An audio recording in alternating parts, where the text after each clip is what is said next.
देखो ये पहला जो प्रॉब्लम है ये बहुत ही सिंपल प्रॉब्लम दिया हुआ है। Company issue 10,000 shares of 10 each. अब ये 10 रुपया है, ये 10 रुपये एक साथ नहीं आएगा, तो फिर कैसा आएगा? इसके इन्होंने 1 2 3 4 4 हिस्से में बांटा हुआ है। कैसा? पहला एप्लीकेशन के ऊपर 3 रुपये आएगा, फिर अब अलॉटमेंट के ऊपर 2 रुपये आएगा, फिर फर्स्ट कॉल के ऊपर 2 रुपये आएगा और फाइनल कॉल के ऊपर 3 रुपये आएगा। अब एप्लीकेशन की 2 एंट्री होगी, अलॉटमेंट की 2 एंट्री होगी, फर्स्ट कॉल की 2 एंट्री होगी, फाइनल कॉल की 2 एंट्री होगी, यानी ऐसी 8 एंट्री होगी। देखो अभी अपन जनरल एंट्री करेंगे, बहुत आसान है। Bank account debit, bank account debit 30,000। अभी 30,000 कैसा आया? तो 10,000 शेयर्स ऑफ 10 ईच लगे, तो आपको यहाँ पे लिख के देता हूँ मैं, बैंक अकाउंट डेबिट। आप ऐसे लिख सकते हो इसको, 10,000 इंटू 3 ऐसे लिखोगे ज़्यादा अच्छा रहेगा, कि आपको सॉल्व करने में यानी समझने में भी बहुत आसानी जाएगी। 30,000 टू शेयर एप्लीकेशन, ये जो पैसा है एप्लीकेशन का, इसलिए ये 30,000 यहाँ पे आएगा, डेबिट में भी आएगा और ये 30,000 क्रेडिट में भी आएगा। पहली साइड डेबिट साइड है, दूसरी साइड क्रेडिट साइड है। अब इसका नरेशन लिखना ज़रूरी है, क्योंकि अपने को मालूम होने का होना कि ये किस चीज़ की एंट्री की है। तो बीइंग एप्लीकेशन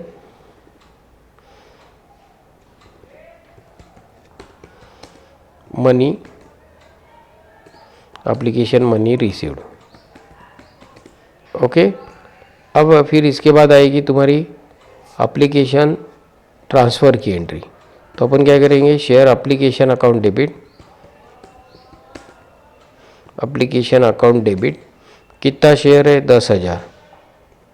कितना रुपया है? 3 रुपया, यानी कितना रुपया हो गया? 30,000। ये डेबिट में लिख लिया। फिर किसको अपन ट्रांसफ़र कर रहे हैं? टू शेयर कैपिटल को। तो एंट्री आएगी टू शेयर कैपिटल। तो डेबिट में 30 रुपया, तो क्रेडिट में भी 30 रुपया लिखेंगे। 30 रुपये यानी 30,000 रुपया, और उसकी नरेशन लिख डालेंगे अपन, ताकि अपने को लिखने में उसको आसानी हो जाएगी। यहाँ पे नरेशन लिख देते, यानी ये एंट्री का मीनिंग आ जाएगा, being application money transfer to T/2 यानी transfer to share capital. Done. ये एप्लीकेशन की 2 एंट्री होगी। अब उसके बाद है अलॉटमेंट। तो share allotment account debited, account debited. कितने शेयर है? 10,000। अलॉटमेंट के ऊपर कितना पैसा है? 2 रुपया। तो अलॉटमेंट का 2 रुपया हो गया, तो ये आ गया 20,000। ये डेबिट में लिखा, ये क्रेडिट में लिख दिया। ये कहाँ किसका पोर्शन है? ये कैपिटल का पोर्शन है, करके शेयर कैपिटल लिखेंगे। ओके, अब इसका नरेशन लिख देंगे, बीइंग अलॉटमेंट ड्यू। ओके, अब यहाँ पे क्या हो रहा है कि आप पहले लेटर भेज रहे हो और उसके बाद फिर आपका पैसा आपको मिलने वाला है। ठीक है, लेटर भेज रहे हो यानी ड्यू कर रहे हो, और मिल रहे हैं यानी बैंक अकाउंट डेबिटेड।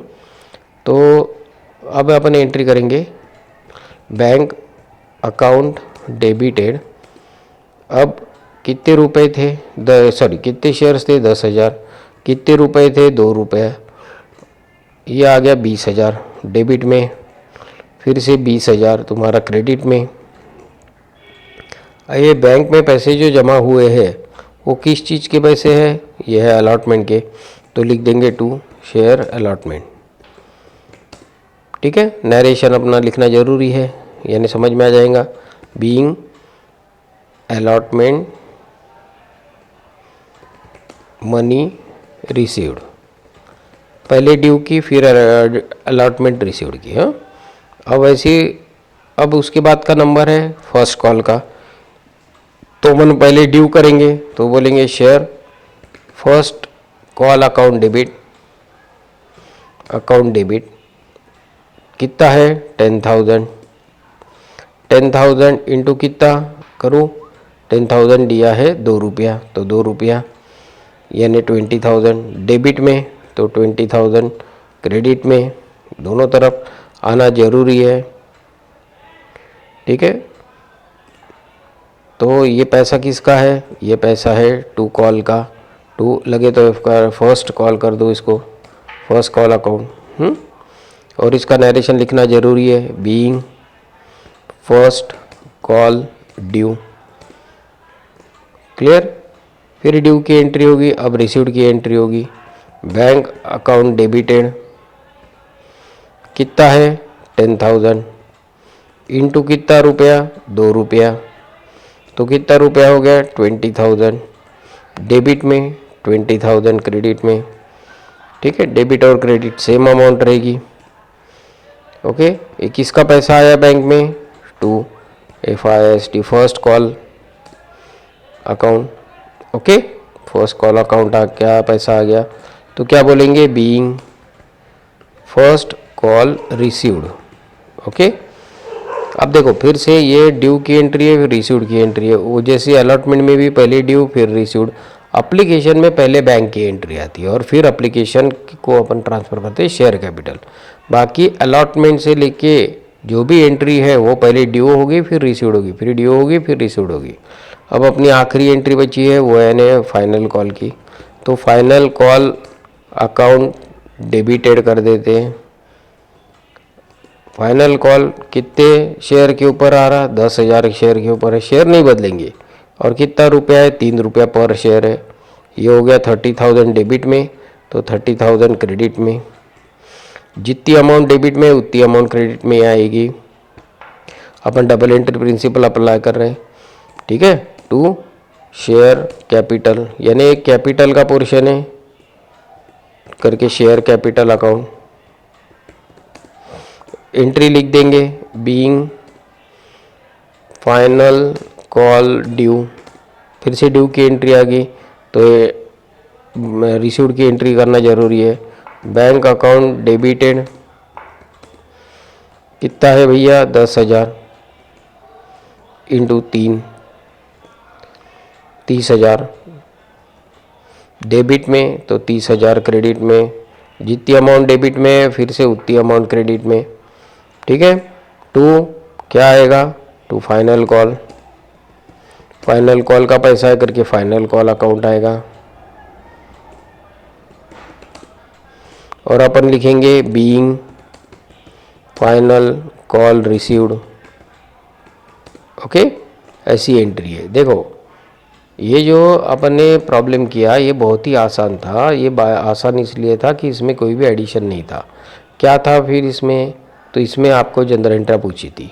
कैसी जनरल एंट्री? उन्होंने फिर से मैं एक बार प्रॉब्लम पढ़ के बताता हूँ। Company issue 10,000 shares. कितने शेयर है? 10,000। कितना रुपया? एक शेयर का 10 रुपया। पर ये 10 रुपया एक साथ नहीं डिमांड कर रहे। फिर कैसे डिमांड कर रहे? एप्लीकेशन में 3, अलॉटमेंट में 2, फर्स्ट कॉल में 2 और फाइनल कॉल में 3। यानी आप बोल सकते हो कि ये आपको जो डिमांड कर रहे हैं ये इंस्टॉलमेंट में डिमांड कर रहे हैं। तो इसकी एंट्रियाँ ध्यान में रखना, यानी आपको समझने में आसानी हो जाएगी। फर्स्ट एंट्री आएगी तुम्हारी इसकी एप्लीकेशन की। एप्लीकेशन में सबसे पहले bank account debited to share capital आएगा। फिर शेयर कैपिटल को ये पैसा जो है वो ट्रांसफ़र किया जाएगा। फिर अलॉटमेंट से एंट्री ध्यान में रखना, बाकी सब सिमिलर ही एंट्री है। Share allotment account debited to share capital, ये ड्यू की एंट्री होगी। फिर रिसीव्ड की होंगी bank account debited to share allotment, यानी ये 20,000 और ये 20,000। पहले अपन ने लेटर भेजा, फिर लोगों ने पैसा भरा। फिर फर्स्ट कॉल का भी सेम वैसे ही, पहले ड्यू किया यानी लेटर भेजा, फिर फर्स्ट कॉल का पैसा भरा, फिर सेम फाइनल कॉल में ड्यू किया और फाइनल कॉल रिसीव किया। ये बहुत आसान टेक्निक से मैं समझा रहा हूँ। यदि आपको अच्छा लगता है तो मेरा ये चैनल सब्सक्राइब कर लो और अपने जो सहेलियाँ हैं और सहेले हैं इनको ये फॉरवर्ड कर सकते हो। धन्यवाद।